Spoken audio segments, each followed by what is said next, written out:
میں ایک سچا واقعہ اپنا سناؤں. بالکل نوجوانی کی میری عمر تھی، طالب علم تھا اس وقت. سہارنپور شیخ الحدیث حضرت مولانا زکریا صاحب رحمۃ اللہ علیہ کے یہاں رمضان میں حاضر تھا. اپنے والد ماجد رحمۃ اللہ علیہ کے ساتھ وہ مجھے لے گئے تھے. بالکل بچہ تھا میں، ینگ نوجوان، مشکل سے 14-15 سال کا بچہ تھا.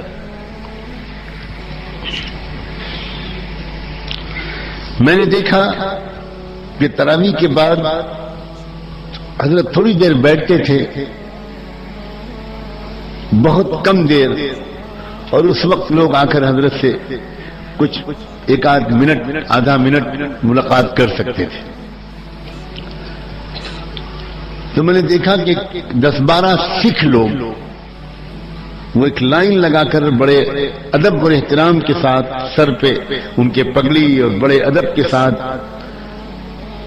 وہ پانی کی بوتلیں لیے ہوئے لائن لگا کر حضرت کے پاس حاضر ہوئے، اور ہر ایک نے اپنی کوئی پریشانی کے لیے حضرت سے دعا کروائی، پانی پہ دم کروایا، اور پھر بڑے ادب کے ساتھ الٹے قدم کہ کہیں پیٹھ کمر حضرت کی طرف نہ ہو جائے، اور وہ الٹے قدم پیچھے واپس گئے. میرے اندر ایک بے چینی پیدا ہوئی. میرا مزاج ہمیشہ سے ایک عجیب طرح کا رہا ہے. تو میں ان کے پیچھے پیچھے باہر نکلا. میرا دل چاہا کہ میں ان سے کچھ بات کروں.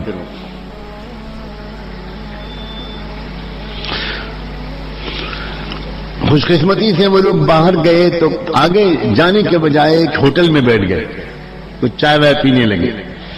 سخت سردی تھی، گجرات کی سردی نہیں، سہارنپور کی سردی. اس کو بھی آپ لوگ سردی کہہ رہے ہیں، جس میں میں پسینے پسینے ہوا جا رہا ہوں. جو اس کو سردی کہے گا اس کو 4 مہینے کے لیے یو پی بھیج دیا جائے گا.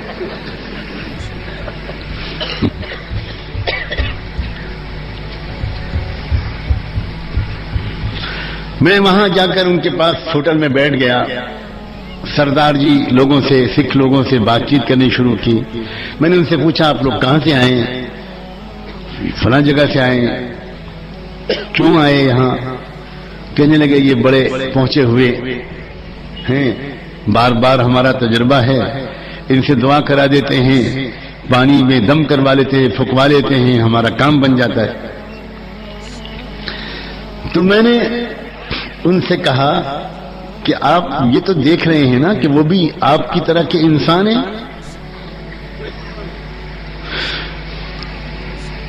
وہ کوئی اور مخلوق تو نہیں ہے. تو اگر وہ انسان ہوتے ہوئے ایسے بن گئے کہ ان کی دعا میں، ان کی پھونک میں اتنا اثر پیدا ہو گیا، تو آپ لوگ خود کیوں نہیں کوشش کرتے کہ ایسے انسان بن جائیں؟ تو ان میں جو ایک زیادہ بوڑھے تھے وہ بولے بیٹا صاف کہو نا، بچہ صاف کہو نا، یہی کہنا چاہتے ہو نا کہ ہم مسلمان ہو جائیں. اب میں ڈرا، لیکن اب تو تیر کمان سے نکل چکا تھا. میں نے کہا کہ ہاں میں یہی کہنا چاہتا ہوں. کہنے لگے دیکھو بچہ، اگر یہ مسلمان ہونے کی وجہ سے ہوتا تو سب مسلمان ایسے ہوتے. میں تو کاروباری لائن کا آدمی ہوں، ہم لوگ ٹرانسپورٹ کے کاروبار ہیں، پورے ملک میں ہماری گاڑیاں چلتی ہیں، سینکڑوں مسلمانوں سے ہمارے تعلقات ہیں. ہم یہ دیکھتے ہیں کہ جتنے پاپ ہم کرتے ہیں اتنے ہی مسلمان بھی کرتے ہیں. ہم جھوٹ بولتے ہیں، مسلمان بھی جھوٹ بولتا ہے. ہم عورتوں لڑکیوں کے پیچھے بھاگتے ہیں، وہ بھی بھاگتے ہیں. ہم رشوت دیتے لیتے ہیں، وہ بھی کرتے ہیں. تو بچہ یہ مسلمان ہونے کی وجہ سے نہیں ہے. یہ تو کوئی دیوتا ہوتے ہیں، کوئی اوتار ہوتے ہیں، ان کے اندر یہ گن پیدا ہو جاتے ہیں. ہمارے ہاں بھی ہوں گے، لیکن ہم کو جانا پڑے گا، پھر امرتسر جانا پڑے گا. ہم لوگ یہاں رہتے ہیں، ہم تو ان کے پاس آ جاتے ہیں، ہمارا کام بن جاتا ہے. بچہ یہ مسلمان ہونے کی وجہ سے نہیں ہے، سمجھ رہے ہو؟ کروڑ کروڑ لوگ اسلام سے دور میری اور آپ کی وجہ سے ہیں۔ اسلام جو شروع میں پھیلا تھا وہ تقریروں کے ذریعے نہیں پھیلا تھا، بیانوں کے ذریعے نہیں پھیلا تھا، جلسوں کے ذریعے نہیں پھیلا تھا، کتابوں اور رسالوں کے ذریعے نہیں پھیلا تھا۔ دنیا حیران رہ جاتی تھی اس وقت کے مسلمان کو دیکھ کر۔ ایسی امت تیار کی تھی رحمت دو عالم صلی اللہ علیہ وسلم۔ جب دنیا کے ملکوں کے لوگ، دنیا کے شہروں کے لوگ مدینے آتے تھے کاروبار کے لیے آئے ہوں یا کسی مقصد سے آئے ہوں، اور وہ یہاں مدینے کے سماج کو دیکھتے تھے، یا مدینے کے لوگ جب باہر جاتے تھے دنیا کے مختلف ملکوں میں جاتے تھے،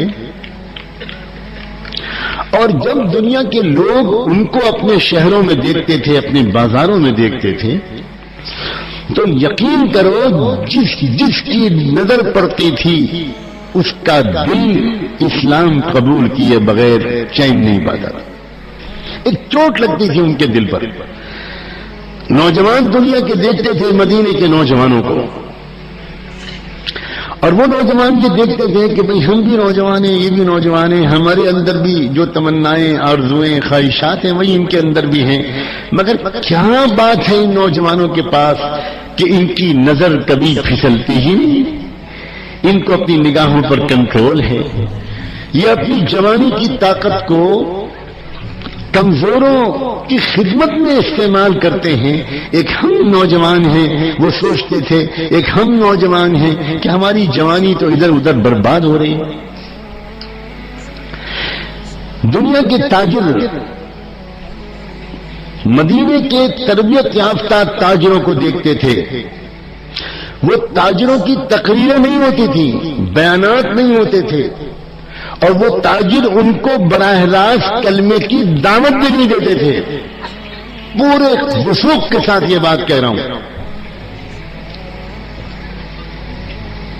ہوتا کیا تھا، وہ تاجر ان کو دیکھتے تھے، تاجر جانتا ہے کاروبار کیسے ہوتا ہے، کاروبار کی کیا پیچیدگیاں ہیں، کاروبار کی کیا الجھنیں ہیں، بزنس کے کیا پرابلمز ہیں، وہ جانتا ہے اچھی طرح، اور وہ ان کو دیکھتا تھا تو ان کے کاروبار کرنے کے انداز کو بالکل مختلف دیکھتا تھا، اس کے دل پر چوٹ لگتی تھی، اور وہ بغیر دعوت کے ان کے عمل کی دعوت کو قبول کر کے خود کہتا تھا بھائی مجھے کلمہ پڑھا۔